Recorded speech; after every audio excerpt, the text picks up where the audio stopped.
Good morning mga tropa. Bagong araw, bagong vlog na naman. Soli kayo at pag-usapan natin kung bakit nga ba lumalaki ang utang ng Pilipinas. So ayun mga tropa, gaano na nga ba kalaki ang utang ng Pilipinas? Ayon po sa data na inilabas noong April 2026, ay umaabot na sa 18.49 trillion ang utang ng Pilipinas. Lumalabas po iyan na ang bawat Pilipino ay mayroong humigit kumulang 164,000 na utang. Hindi po yun direktang sinisingil sa atin. Ito ay halimbawa upang maipaliwanag at maipakita kung gaano na nga ba kalaki ang ating utang. So kanino tayo nangungutang? Meron po tayong dalawang pangunahing grupo na nagpapautang sa atin. Nariyan ang domestic debt at ang external debt. Sa domestic debt mga tropa, dito nang gagaling yung 67% ng utang natin. Nariyan ang Bangko Sentral ng Pilipinas, mga pribadong bangko, mga insurance company, o kaya naman mga tropa sa mga government insurance fund, kagaya ng Social Security System, o sa mga individual o mga pribadong kumpanya na bumibili ng Philippine Bond at Treasury Bills. Sa external debt naman mga tropa, dito natin kinukuha yung 33% ng ating utang. Nariyan mga tropa ang World Bank, Asian Development Bank, at Japan International Cooperation Agency. Bakit naman tayo nagkakautang? Ipapaliwanag po natin yan sa pinakamadaling paraan na maiintindihan natin yan lahat. Halimbawa mga tropa, ang Pilipinas ay gumagastos ng 5 trillion a year. Pero kumikita lamang po ang Pilipinas ng 4 trillion a year. So bali mga tropa, kulang tayo ng 1 trillion. So saan ba natin kukuhanin yun? Siyempre, mangungutang tayo para mapunan yung kulang na 1 trillion dun sa budget natin para sa isang taon mga tropa. Tapos saan naman mapupunta yung budget na yon? Dito kinukuha mga tropa yung mga proyektong pang-agrikultura, proyekto ng mga kalsada, tulay, proyekto ng health governments at proyekto ng DepEd mga tropa. Dito po ay nagpapagawa tayo ng mga tulay, nagpapagawa tayo ng mga schools, nagpapadagdag tayo ng mga health centers, nagbibigay ng mga libreng medisina, at nagpapagawa po tayo ng mga schools at nagbibigay po tayo ng supply sa mga agrikulturang sistema.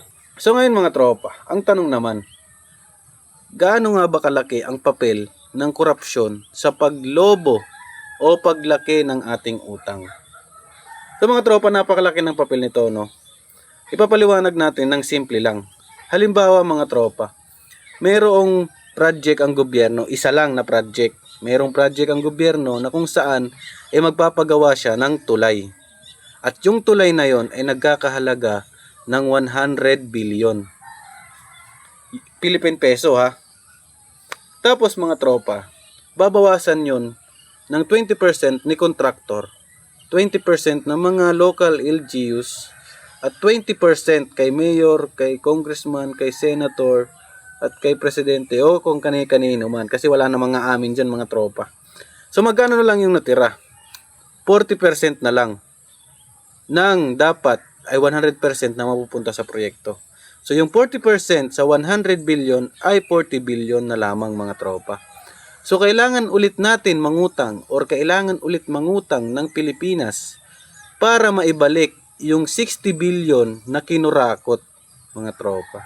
Kasi pag hindi tayo nangutang at hindi na ibalik yung 60 billion na yon, hindi matatapos yung proyekto na pinapagawa ng gobyerno. So ngayon, ang gagawin siyempre ng gobyerno, mangungutang ulit para maibalik yung 60 billion. Ang problema kasi dyan mga tropa, hindi naman kasi uutang yung gobyerno ng 60 billion lang para mapunan yung 60 billion na nawawala doon sa 100 billion. Siyempre utang yan, 100 billion ulit. So yung 40 million ay yung 40 billion na dapat na natira para doon sa proyekto, ano na naman yun? Out na naman yun. Bali, nagkaroon na naman ng 100 billion na panibagong budget para doon sa tulay. So magkano na mga tropa kung kukumputin natin? Magkano na nga ba talaga nagkakahalaga yung tulay? So bali mga tropa, yung tulay na proyekto na yon ay nagkakahalaga na siya ngayon ng 200 billion. na dapat 100 billion lang.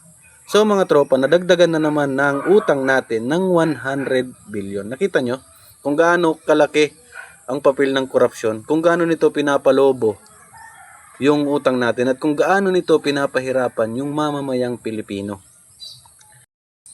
So yan mga tropa, kung kulang pala ang Pilipinas sa pera, bakit hindi na lang tayo mag-imprenta ng napakadaming pera? Hindi po pwede. Kasi maaari itong makaapekto sa biglaang pagtaas ng inflation rate mga tropa o sa biglaang paglobo ng inflation dito sa Pilipinas. Kasi nakadepende ang value ng pera sa dami nito. At nakadepende din ang value ng pera sa kung gaano kalago ang isang ekonomiya. Ito mga tropa, example. Sa isang barangay, mayroong isang tindahan na nagtitinda ng 100 pirasong tinapay mga tropa. Tapos sa loob ng isang barangay na yon ay mayroong umiikot na 500 pesos. Umiikot yon sa mga tao doon. Ang ginawa ng gobyerno, nag-imprenta ng another 1,000 pesos. So magkano na? 1,500 pesos na yung umiikot doon sa isang barangay mga tropa. So anong mangyayari? Kasi nadagdagan yung pera. Dahil nadagdagan yung pera, nadadagdagan din yung pera ng bawat tao mga tropa. Kung dati meron lang silang 100, ngayon meron na silang 150. Sa ganung example mga tropa. So anong mangyayari? Kasi marami na yung pera ng tao. Mas dadami yung gustong bumili ng tinapay mga tropa. Pag marami ang may gustong bumili ng tinapay, tataas ang demand ng tinapay mga tropa. Pag tumaas ang demand ng tinapay, tataas din yung value ng mga ingredients ng tinapay mga tropa. Pag nagsitaasan yon, ang mangyayari, tataas din ang value ng tinapay mga tropa. Kung dating 10 piso lang yung tinapay, ngayon baka magiging 50 pesos na ang bawat isang tinapay. Madaling salita mga tropa, pag mas marami ang pera ng tao at mas konti ang produkto, mas tataas ang demand ng produkto. Pag tumaas ang demand ng produkto mga tropa, tataas din ang value ng produkto. So yun mga tropa, no? That's it for today's video. Sana naintindihan nyo yung paliwanag ko kung bakit lumalaki ang utang ng Pilipinas at gaano kahalaga at ano ang papel ng korupsyon sa paglobo at paglaki ng utang natin sa mga tropa. Peace you!